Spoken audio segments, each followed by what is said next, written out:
Welcome back. अब हमारे साथ केडियानॉमिक्स के फाउंडर सुशील केडिया जुड़ गए हैं। Sushil ji, good morning. कल मिस किया बहुत लोगों ने आपको, तो कोई नहीं, आज हम कॉम्पनसेट करेंगे। बताइए, शुरुआत तो हर बार की तरह आपकी रॉकेट कॉल से। आज की रॉकेट कॉल्स क्या हैं?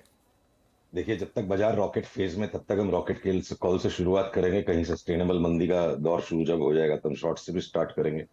तो अगर अगर मैं कैश के स्टॉक्स को, अगर आप रॉकेट समझते हैं, तो देखिए, हमारे क्लाइंट्स को हमने इस वक्त फोकस करा के रखा है करीब करीब 135 स्टॉक्स में। और जिनमें से अब दोबारा से बाई के सिग्नल्स वापस बन रहे हैं, वो हैं कोपरान, Tata tele, central bank, dish TV. आपका टीवी 18 ब्रॉडकास्ट भी 42 के ऊपर हमने री एम्फोसाइज किया। 52 वीक लो पे दिलाया था, 42 पे हमने डबल करवाया पोजीशन को, आज 48 हो चुका है। ये 90 तक जाएगा तो इसको पुल बैक्स में लीजिएगा, डबलर ये भी है। और बॉम्बे डाइंग जो हमने 50 में आपको दिलवाया, 80 में दिलवाया, 100 में दिलवाया, 145 के गोल से वो आ चुका है। तो अब आप 135 रुपए का ट्रेलिंग स्टॉप लॉस रखिए। वो रॉकेट को भी मुनाफा घर पे लेके आना जरूरी है। सॉरी, आप काफ़ी जल्दी जल्दी बोल गए। पहले एक कोपरान और डिश टीवी, क्या टारगेट्स होंगे आपके यहाँ पर इन दोनों स्टॉक्स में? कोपरान फिलहाल 320 का टारगेट हम पकड़ के, गोल टारगेट में तो क्या शादी हो जाती है, माइंड जाम हो जाता है। 320 तक की हम उम्मीद अभी रखते हैं, पर साल भर 1.5 साल में अगर इसका भाव 4 डिजिट में भी पहुंच जाए तो मुझे कोई आश्चर्य नहीं होगा। टाटा टेली का जो ब्रेकआउट अब 84 पर है, उसके बाद मुझे सीधा 120 नजर आता है। सेंट्रल बैंक का अगला पड़ाव 38 है, थोड़ा पुल बैक आकर के भी इवेंचुअली 48 तक जाएगा, 3 महीने का व्यू रखिए। डिश टीवी अगला पड़ाव 28 होना चाहिए, 23 पर एक टेम्पररी रेजिस्टेंस हो सकता है। टीवी 18 ब्रॉडकास्ट 2-3 रुपए जब भी पुल बैक आए तो पकड़ने लायक है। 48 में चढ़ के लेना है, नहीं लेना है, आपको 44-45 की जगह रख के इसको 90 के लिए लेना है। ओके, चलिए, तो ये हो गई बात। स्टैंडर्ड डिस्क्लेमर वैसे खैर सुशील की पे गई है, लेकिन टीवी 18 वो कंपनी है जो इस चैनल को ओन करती है। सुशील, कुछ चार्ट दिखाइए एफएनओ स्टॉक्स के जो अच्छे लग रहे हैं आपको, उसके बाद आपसे इंडेक्स पे व्यू लेंगे। तो देखिए अनुज, बीते कुछ सप्ताहों में मैं हेजिटेंट रहा हूं कि अभी हम चढ़ के एफएनओ नहीं लेना, भारी लग रहे हैं कि मारुति नहीं लेंगे, वो घट गया। तब हमने मारुति आईटीसी के भी जो शॉर्ट्स थे वो कटवा लिए हैं। और लॉन्ग सिग्नल्स, आप ये देखो कि चोलामंडलम चोलामंडलम इन्वेस्टमेंट्स में ये जो हैमर कैंडल यहाँ बन गई, यहाँ से जो हमारा सेल था, यहाँ शॉर्ट सेल स्क्वायर ऑफ हो गया, ग्रीन लाइन कटी, लॉन्ग ट्रेड स्टार्ट हो गया। अब आपको तकरीबन तकरीबन 1050 का स्टॉप लॉस रखना पड़ेगा। 4 दिन में ऑलरेडी काफी भाग चुका है और हम इसको 1400 के टारगेट रख के लिए खेल रहे हैं। अगला अगला स्टॉक जो हमें लग रहा है बहुत बड़ी रिटर्न दे सकता है बैंकिंग में, देखिए, अब कंसेंसस बन रहा है कि फाइनेंशियल्स नीचे जाएंगे। तो we are most of the time at loggerheads with the studied descriptive opinion. जो खबरों को पढ़ के फैसला लेते हैं उनसे हम थोड़ा एक कदम आगे ही चल जाते हैं, क्योंकि चार्ट्स पहले चलती है। अब कोटक चीख रहा है कि यहाँ से बॉटम फॉर्मेशन की इसकी प्रोसेस चल रही है, आज भी एक फाइनल स्ट्रगल है। और जिस दिन भी ये 1770 के ऊपर का बंद दे देगा, कोटक पे हमारा पहला टारगेट होगा, गोल होगा 2030।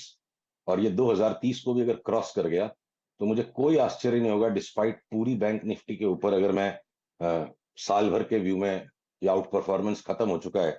ये 2060-70 का लेवल क्रॉस हो गया अगर कोटक में, तो 2300 भी चला गया तो मुझे कोई आश्चर्य नहीं होगा।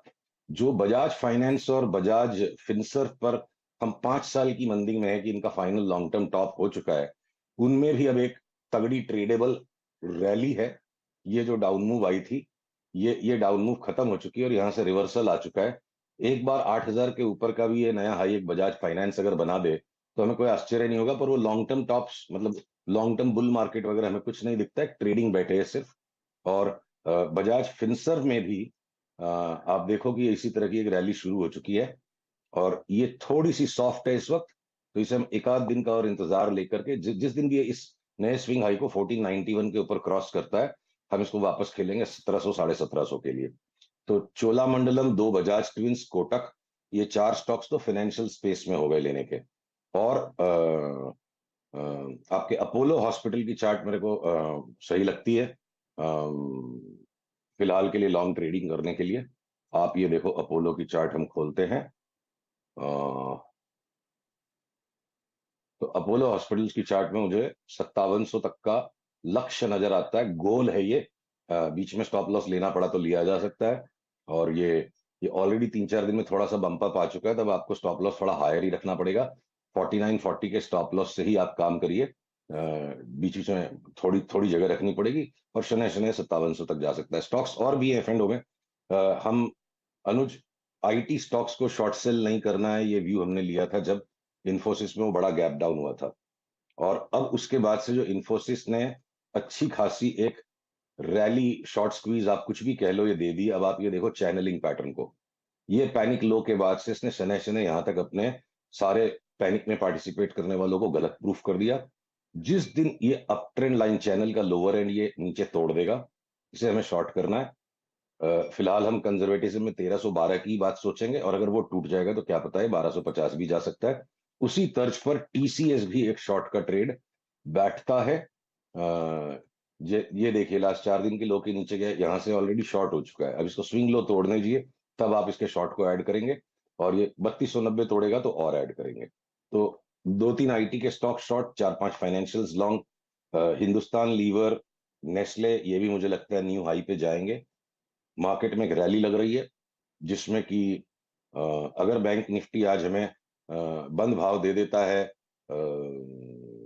44,075 के ऊपर, तो हम 45,700 तक की एक रैली को खेलने की कोशिश करेंगे।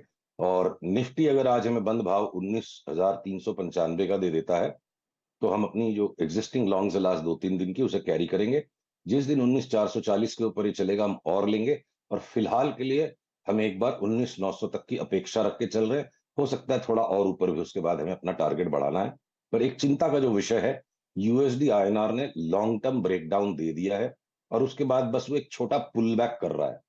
तो जिस दिन भी 8310 के ऊपर यूएसडी आईएनआर चला गया, तो हमें ये बहुत खतरनाक मूव 85-86 की आती लगती है। सुशील जी, अभी आपने कोटक महिंद्रा बैंक पे टिप्पणी करी, उसी वक्त मेरे जहन में एक सवाल आया कि क्यों ना मैं आपसे एचडीएफसी बैंक भी पूछ लूं। एचडीएफसी बैंक इस दौर की लोवेस्ट ट्रजेक्टरी पे ट्रेड करता हुआ 1576। अभी आपका व्यू क्या बन रहा है, कैसे ट्रेड कर रहे हैं आप इसको? देखिए एचडीएफसी बैंक ना वैसे तो घट गया थोड़ा, तो मुंह में पानी आता है, पर ये मुंह में आए हुए पानी को क्या है ना, कुचलता चला जाएगा। तो अभी इसमें बिल्कुल स्ट्रॉन्ग डाउन ट्रेंड में है, और मेरे को यहाँ इस पर कोई होशियारी नहीं मारनी।